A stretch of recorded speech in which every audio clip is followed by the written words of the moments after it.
A lot of pressure is definitely created at Ivy League schools just because people are so driven. Just because I say I don't feel the pressure doesn't mean that other people don't feel it, right? I definitely acknowledge the fact that there's something like that. This popular recognition of schools like Cornell and Yale as more prestigious and more successful could be what's leading Ivy League students to feel more stress and take their own lives. It's unfortunate. We had a student here who committed suicide last year. Actually, that was 1 year from yesterday.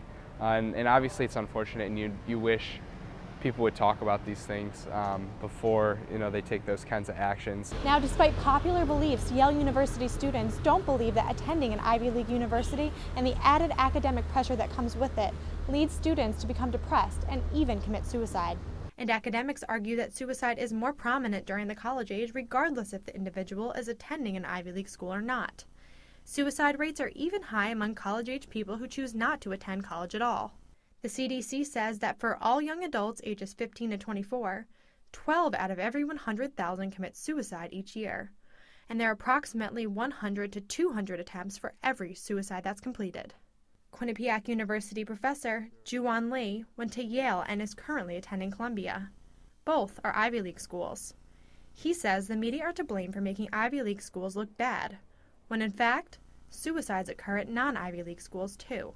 I think in general, the media tends to focus on the Cornells and the MIT and Harvard and wherever because these names have a sort of cachet about them and they're more recognizable as brands too. So where does he put the blame? I think various environmental stressors, including academic rigor, could lead to certain kinds of behaviors, but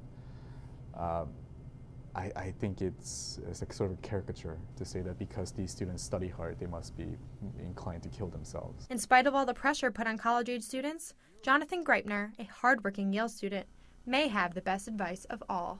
I can only encourage people to seek help if they really need it. Allie Cordy, Q30 News.